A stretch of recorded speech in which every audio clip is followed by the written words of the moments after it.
Hello everyone, welcome in Kiran learners academy. इस video में हम करेंगे आपके सीयूटी एग्जाम 2025 के लिए, जिसका भी डोमेन सब्जेक्ट साइंस है दोस्तों, उसके लिए ये सारे क्वेश्चन यूजफुल रहने वाले हैं। हम करेंगे चैप्टर वाइज सारे के सारे क्वेश्चन, वो जो आपकी ट्वेल्थ बेस के ऊपर, मतलब कि जो आपके ट्वेल्थ सिलेबस के ऊपर बेस है, या फिर जो क्वेश्चन बार बार पूछे जाते हैं आपके सीयूटी के एग्जाम में। ठीक है, सारे इस वीडियो में कवर करेंगे। आपको ये वीडियो शुरू से लेकर आखिरी तक सारे चैप्टर आपको कवर करने हैं। आपका कंटेंट भी रिवाइज हो जाएगा, यहाँ से सिलेबस तो रिवाइज होगा ही होगा, एक आपको एग्जाम का पैटर्न भी पता लगेगा। तो अभी स्टार्ट करते हैं। चैप्टर नंबर 1 है। ठीक है, इससे जो भी एमसीक्यू बनेंगे, हमारी बुक भी आती है, आप पर पेज देख पा रहे होगे किरण पब्लिकेशन की, इलेक्ट्रिक चार्जेस एंड फील्ड्स। इससे जो क्वेश्चन एमसीक्यू बनेंगे सारे इसमें प्रैक्टिस करेंगे, और बहुत सारे कॉन्सेप्ट हैं जो आपके रिवाइज होंगे। फर्स्ट क्वेश्चन है, the law governing the force between electric charges is known as.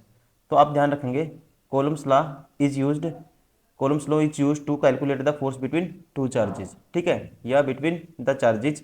तो इसका जो राइट आंसर होगा कोलम्स लॉ। कौन सा नियम है दोस्तों? Coulomb's law. एक second, option 4 is correct. Question number 2, when the distance between the charges particle is half, the force between them becomes. Force पे क्या इंपैक्ट होगा ये आपको बताना है। ठीक है, डिस्टेंस बिटवीन द चार्जेस, अगर डिस्टेंस हाफ करेंगे तो फोर्स पे क्या इंपैक्ट होगा ये आपको बताना है। ठीक है, the force between them becomes कितने टाइम हो जाएगी। देखो, आप कहेंगे अगर फोर्स होता है डायरेक्टली प्रोपोर्शनल 1/r² के। ठीक है, अब आर को क्या करना है, आधा करना है आपको।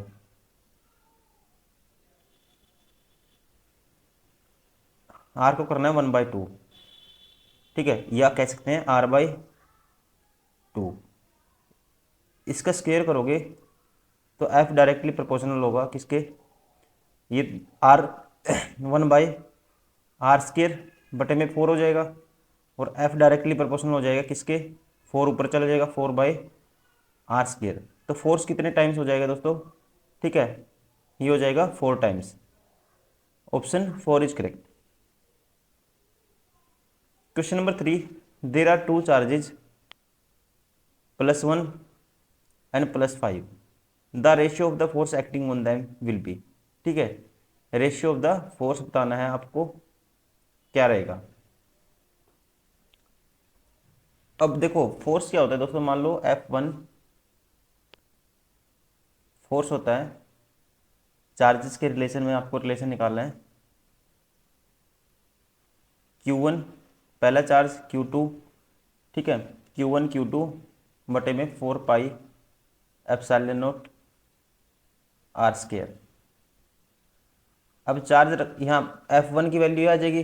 ठीक है, चार्ज तो दोनों में, एक 1 है एक 5 है, और ये कांस्टेंट है दोस्तों, ये तो ठीक है, ये तो कांस्टेंट है, मान लो इसको x मान लो एक टाइम के लिए।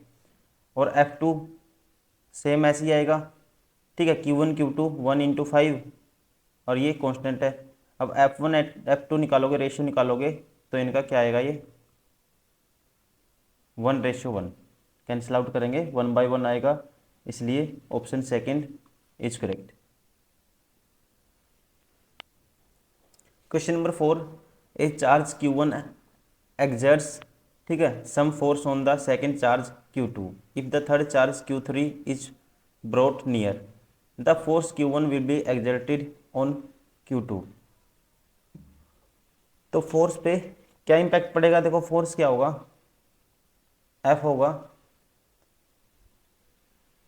Q1 Q2 4πε0 r²। ठीक है, तो फोर्स क्या रहेगा दोस्तों, अनचेंज रहेगा, ध्यान रखेंगे, option third is correct. Question number 5, 4 charges are arranged at the concern of a square ABCD as shown in the adjoining figure. The force on the charge kept at the center of O is। अब देखो, यहाँ तो positive charge है, अगर आप figure देखोगे यहाँ तो पॉजिटिव, ये दोनों दोस्तों AC के थ्रू देखना है आपको, और एक BD के through. The force on the charge kept at the centre of O is बताना है आपको। अगर आप यूनिट पॉजिटिव चार्ज, ठीक है, ओ को सेंटर मानोगे, यहाँ पे पॉजिटिव चार्ज रख दोगे तो ये तो पॉजिटिव पॉजिटिव रिपेल हो जाएगा, यहाँ तो कोई फोर्स नहीं होगा, ठीक है, लेकिन फोर्स लगेगा। देखो ये +2q है, ये -2q है अलोंग बी डी, ठीक है, along the diagonal B D, option third is correct. Question number 6, a body can be negatively charge by. तो बॉडी पे can be negatively charge by, negative charge कैसे होगा? Negative charge means electron giving a excess of electron to it, कहेंगे option first is correct. Question number 7, inside a hollow charge spherical conductor the potential, inside a hollow charge spherical conductor the potential is. तो आप ध्यान रखेंगे दोस्तों, inside the hollow sphere at any point of the potential is क्या रहता है? Constant रहेगा, option, एक सेकेंड,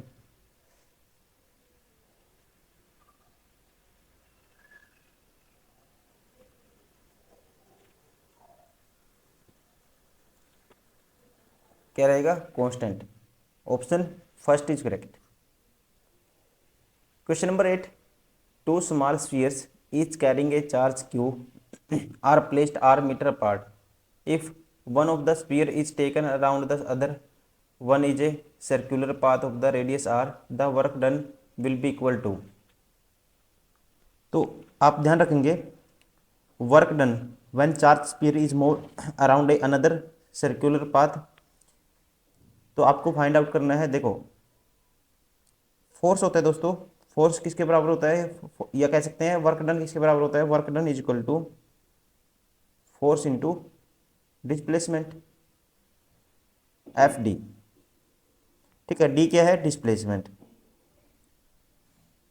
अब देखो यहाँ पे क्या काम करेगा, इलेक्ट्रोस्टैटिक फोर्स काम करेगा बिटवीन टू चार्जेज, और ये क्या होता है दोस्तों? कंजर्वेटिव फोर्स होता है, ठीक है ना, क्या होता है? Conservative force.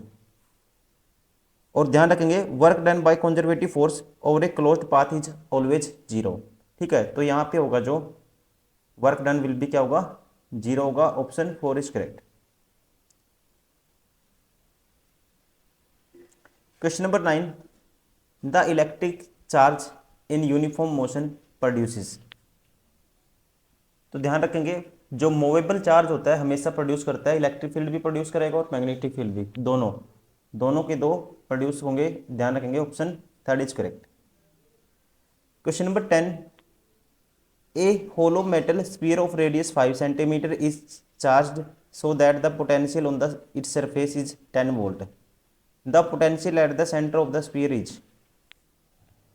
अब होलो स्फीयर में ध्यान रखेंगे आप, होलो स्फीयर में जितना पोटेंशियल है ना, कहता है so that the potential on इस सरफेस इज 10। अगर सरफेस पे कितना है? 10 वोल्ट है पोटेंशियल, ठीक है, और रेडियस 5 है दोस्तों, तो इसके जो अंदर होगा ना, होलो स्फीयर के अंदर होगा, कितना प्रोड्यूस होगा? यहाँ भी पोटेंशियल डिफरेंस होगा, ये भी 10 वोल्ट ही होगा, ठीक है, तो ये रहेगा, क्या रहेगा? 10 वोल्ट ही, option second is correct. Question number 11, figure shows the electric lines of force emerging from a charge body if the electric field A and B, E A and E B respectively, and if the displacement between A and B is. आपको बताना है, if the displacement between A and B is then. अब यहाँ पे आप ध्यान से देखोगे, इलेक्ट्रिक फील्ड लाइंस दोस्तों किसके ज़्यादा नज़दीक हैं? ज़्यादा डेंस कहाँ पे है? ए के पास है, तो हमेशा ध्यान रखेंगे यहाँ पे, ठीक है, ये क्या इंडिकेट करेगा? जो यहाँ पे इस पॉइंट पे जो स्ट्रॉन्ग होगा इलेक्ट्रिक फील्ड, किससे?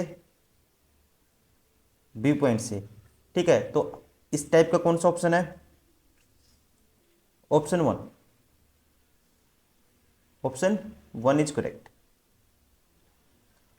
Question number 12, the magnitude of the electric field intensity E is such that an electron placed in it would experience an electric force equal to its weight is given by. यहाँ कहता है the magnitude of the electric field intensity E is such that an electron is placed on in it would experience an electric force is equal to its weight given by। ठीक है, electron place करना आपको, electric field दोस्तों ये हो जाएगा।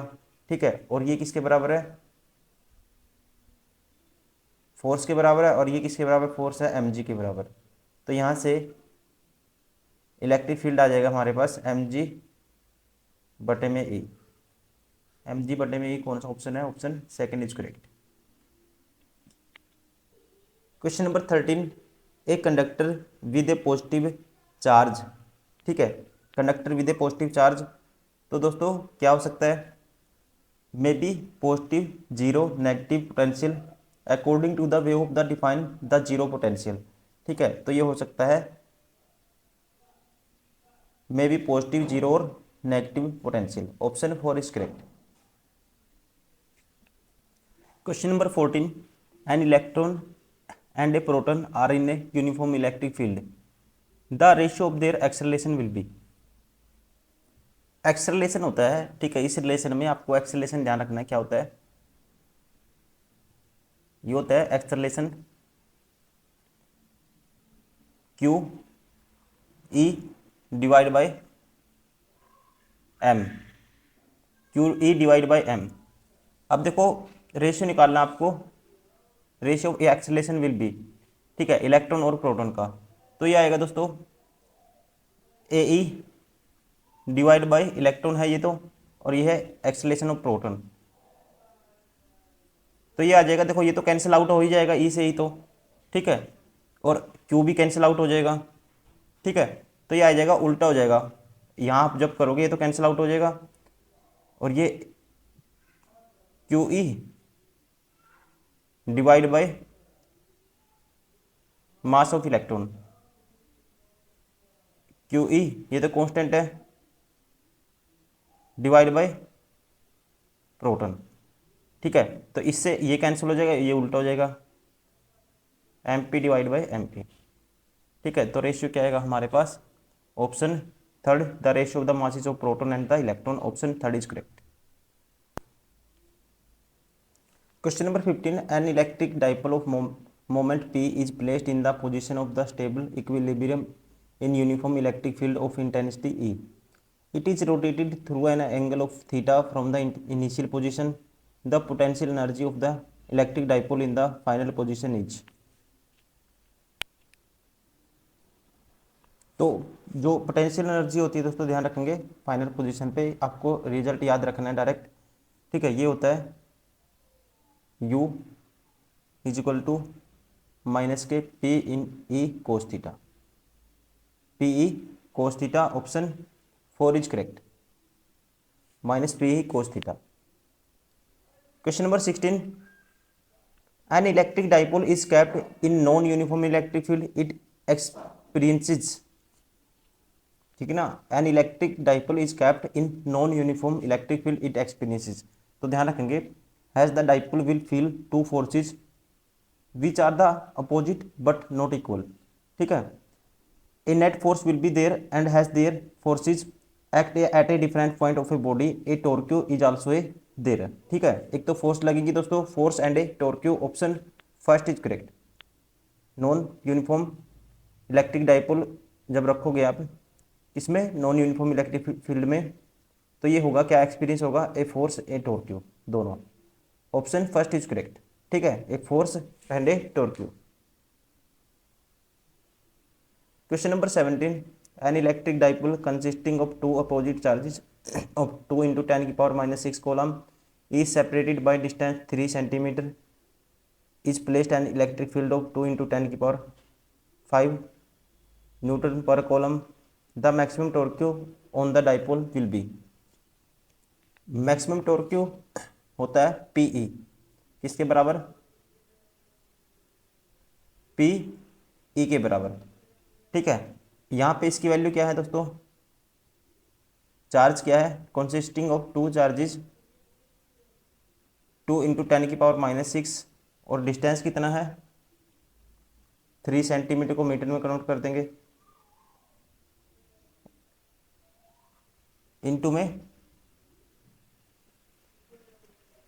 2 × 10⁵, 2 × 10⁵, तो ये सारा आएगा हमारे पास, कितना आएगा तीन दूनी छः, छः दूनी 12, 12 इंटू में 10 की power -3।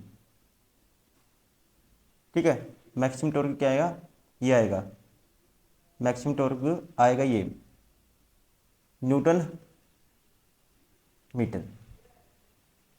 Option second is correct. Question number 18, an electron and proton are at a distance of 1 angstrom, the moment of this dipole will be, the moment of this dipole will be coulomb into metre. आप आपको electron dipole निकालना है। देखो electron dipole का जो formula होता है दोस्तों, ये होता है Q इंटू में distance between electron and proton, QD।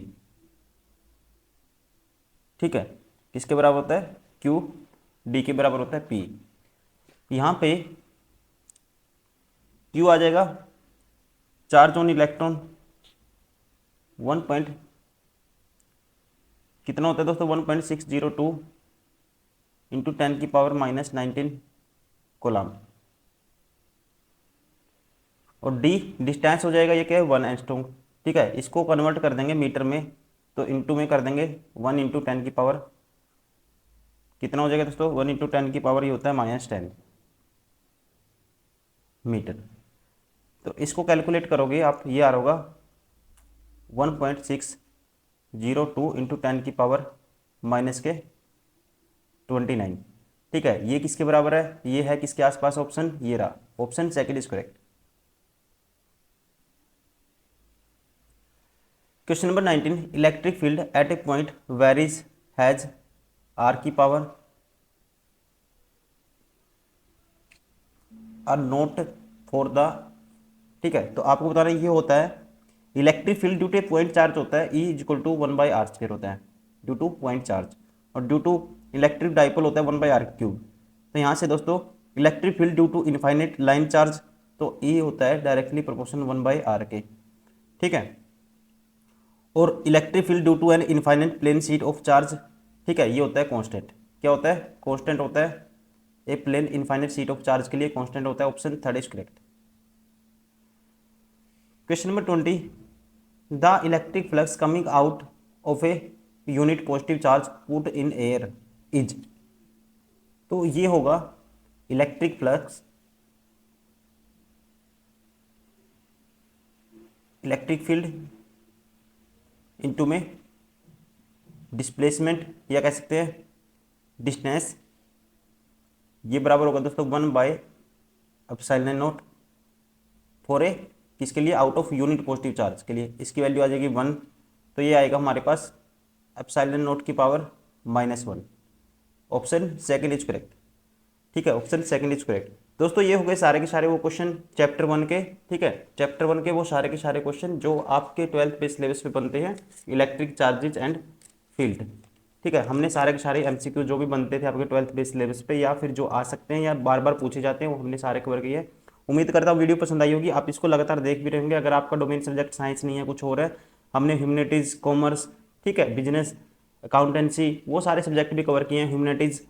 आप वो भी अपने फ्रेंड को सजेस्ट कर सकते हो, वो देख पाएंगे और अच्छे से उनका कंटेंट भी रिवाइज होगा और उनका CUET एग्जाम मतलब कि क्लियर होने में उनको काफ़ी हेल्प मिलेगी। Thank you, bye bye, take care.